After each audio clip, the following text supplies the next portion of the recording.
tumirada na naman si Vice President Sara Duterte. Alam niyo tong si VP Sara, lahat na lang ng issue, sasabihin niya, political attack. Lahat na lang po talaga ng issue. Mula dyan sa confidential funds hanggang dito ngayon sa ginawang kabulastugan ni Pulong Duterte. Lahat political attack. Sabi po dito sa GMA News, VP Sara Duterte, complaint filed versus Pulong, a political attack. Wala na ba talagang ibang idadahilan si Sara Duterte kundi political attack?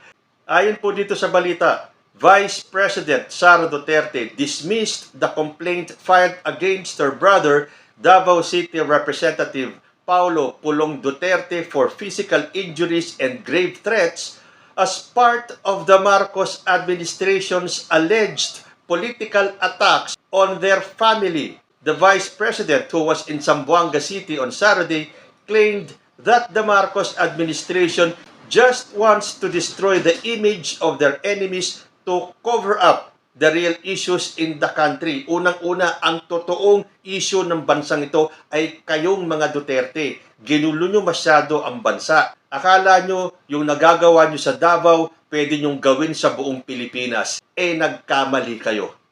If you can get away with just about everything in Davao City, not with the rest of the country, nabuko kayo. Alam hindi kayo silipin ng gobyerno, ang dami ng kabulastugan ang nangyayari. Tapos kapag kayo sinita, sasabihin nyo, political attack. Gagawa-gawa kayo ng katarantaduhan mula sa confidential funds, sa paggawa ng mga pangalan tulad ni Mary Grace Piatos, sa pagbabanta sa ating presidente, sa mga pagbantang ipapapatay, ipahuhukay ang bangkay ni Apulacay at kung ano-ano pa, hanggang sa pag-aresto kay Digong.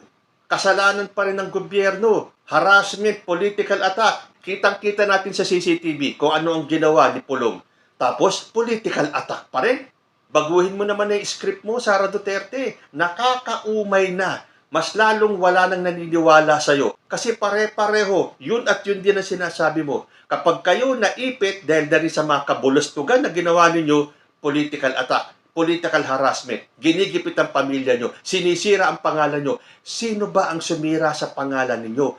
Kayo mismo. Parte daw ng administrasyon ni President Bongbong Marcos yung mga political attack sa pamilya niya. Unang-una, may I remind the good Vice President, sino ang unang umatake kay President Bongbong Marcos? Di ba tatay mo? Nag-uumpisa pa lang ang kampanya noong 2022. Inatake na siya ni Digong. Kaya meron tayong presidentiable na nagko-cocaine na si Bongbong Marcos ay weak leader. Natawa tuloy ako dun sa isang meme na nakita ko na sa pagtawag ni Digong kay President Bongbong Marcos, sino ngayon na nakakulong?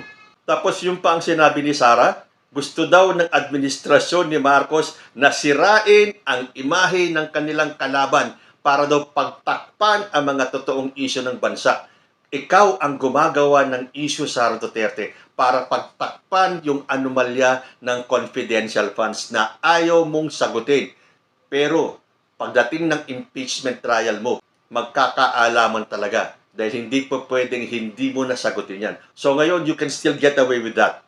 Pero pagdating ng impeachment mo, hahalukayin lahat yan at kailangan mong sagutin. Ngayon, kung magkataon man, mas marami kang mga magiging kaalyado dyan sa Senado at ikaw ay maakwit, malalaman ng buong Pilipinas at ng buong mundo ang mga anomalyang ginawa mo dahil kailangan mong sagutin ang mga yan unless mag-resign ka bago dumating yung impeachment trial mo.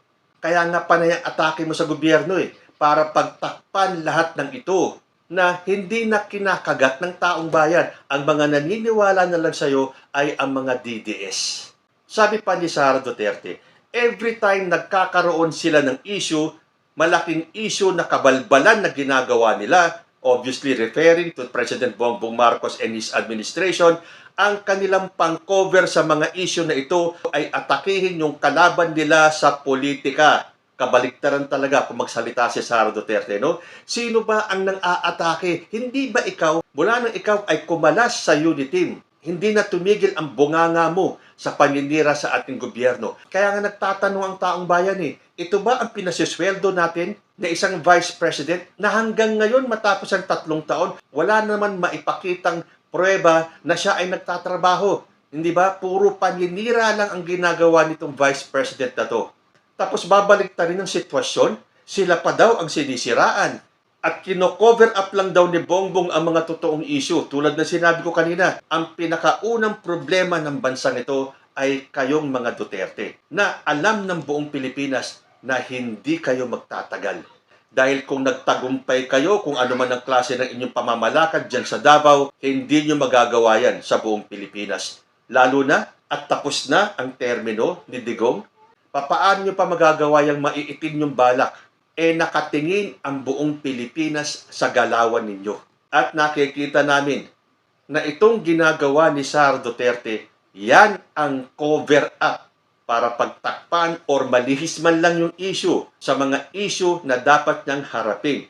Unang-una na yung confidential funds, yung kanyang pagbabanta sa ating presidente, sa anomalya sa DepEd, sa OVP, yun, gustong mabura ni Sara Duterte sa isipan ng taong bayan, kaya kung ano-ano na lang, pansinin nyo, araw-araw halos may issue si Sara Duterte. At ang lagi niya sinasabi, political attack, political harassment, sinisira ang pangalan nila na matagal nang sira at lalo pang sinisira ni Sara Duterte.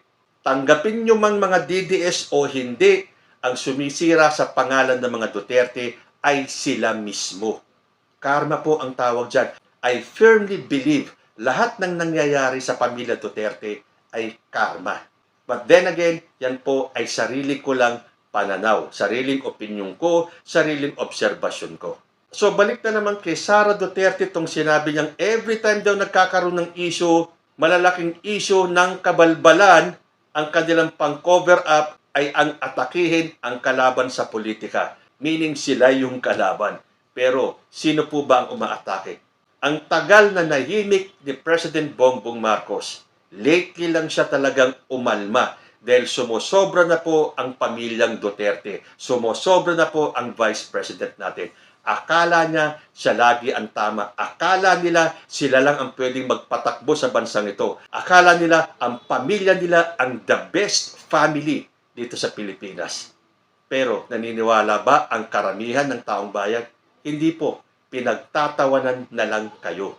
Kaya nga hindi ba nakakatawa? Si Pulong ang gumawa ng katarantaduan, tapos political harassment, political attack na naman. Wala namang ibang masabi si Sara Duterte. Puro yan na lang ba? Mga atake, mga harassment? Magsalita ka naman kaya. Ikwento mo naman kaya sa amin, sa taong bayan, Sara Duterte, kung ano na ang mga achievements na nagawa mo mula nung naupo ka bilang Vice President. Puna ka ng puna. But then again, yun ang pang-cover up ni Sara Duterte. Para hindi mahalungkat yung kanyang kawalang saysay bilang Vice President, aatake siya. Pero sa puntong ito, si Sara Duterte na lang ang naniniwala sa pinagsasasabi niya. Pero siyempre, yung mga aliporis niya, yung mga supporters nila, naiilan na lang. Naalala ko tuloy yung isang statement ni Sara Duterte.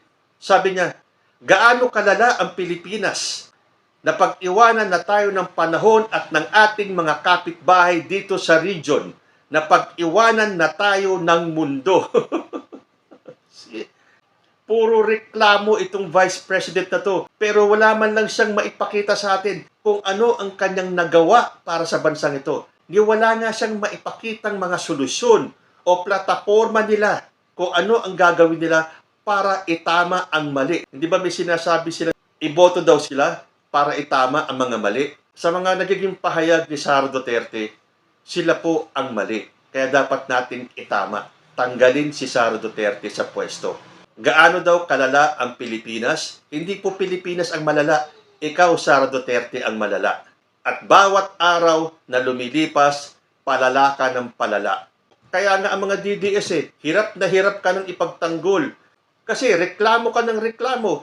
Wala ka namang konkretong maipakita sa taong bayan doon sa mga nagawa mo para sa bayan. Hindi yung puro ka paninira na lang kay President Bongbong Marcos sa administrasyong ito, sa gobyernong ito, na kung tutuusin, you are a part of this government. Kung ayaw mo sa mga nangyayari sa gobyernong ito, mag-resign ka bilang Vice President. Napag-iwanan na daw tayo ng panahon at ng ating mga kapitbahay dito sa rehiyon. Please naman, pakibalita naman kay Sara Duterte yung mga achievements ng ating presidente here and abroad. Busy-busy kasi si Sara sa paninira eh. Kaya hindi niya nalalaman or ayaw niyang alamin or alam naman niya pero hindi niya matanggap na we have a working president and that President Bongbong Marcos is delivering. Hindi tulad niya. Napag-iwanan na daw tayo ng mundo. Napag-iwanan na kapag lumalabas si President Bongbong Marcos sa ibang bansa, nakikita ninyo ang trato sa kanya ng mga world leaders. Doon na nga lang, sa libing ni Pope Francis. Sinong nakita natin nakausap ni President Bongbong Marcos? Si dating US President Joe Biden. Sino ang lumapit para makipag-usap at kamayan? Si PBBM. Si President Donald Trump. Yung mga nagpupunta dito, mga dignitaries, mga world leaders, makikita sa mga pictures nila, sa mga meetups nila with President Bongbong Marcos, nandoon yung paghanga nila kay Bongbong Marcos. Kaya siguro, inggit na inggit itong si Sara Duterte. Dahil imposibleng hindi niya nakikita ang mga nagagawa ni President Bongbong Marcos. Ayaw niya lang tanggapin. Magbasa tayo ng ilang comments ng mga netizens. Sabi ni Larry Natividad, "Just what your father did to dig deeper issues to those against your father's will. That is karma and whether talaga." Sabi naman ni Val Tukay, yung gumawa katarantaduan, pamilya niya, pero kasalanan pa din ng ibang tao. Grabe talaga itong pamilyang ito. Sabi naman ni Erickson Kasue, lahat na lang, pati kasalanan ng kapatid, ibintang pa sa administrasyon. May sayad talaga. Galing naman kay Emma Valenciano, wala na ba ito kayang sabihin? Politically motivated? Kitang-kita sa video yung ginawa ng kapatid mo, tapos kinakampihan mo pa? May sayad na talaga. Ganyan ginawa mo sa sheriff ng court sa Davao noon. Sabi naman ni Juno, gaslighting is insane. Kasalanan ng kapatid mo, isisi ba naman kay President BBM? Sana all baliw. Galing naman kay Iskra Howled, kapag merong magawang kalokohan ang pamilya mo, kasalanan ng ibang tao. Sabi naman ni Alexander Rondilla, nga sa katotohanan, may CCTV. Ang mga taong lumaki sa mundo na sila ang hari at reyna, ingat ho tayo. Wala ho silang kinatatakutan, maski sa anino nila, hindi sila maniniwala. Ingat lagi. Kayo po, ano naman ang masasabi ninyo? Totoo nga ba ang sinabi ni Ramon Tulfo na certified baliw si Sara Duterte? Comment lang po down below.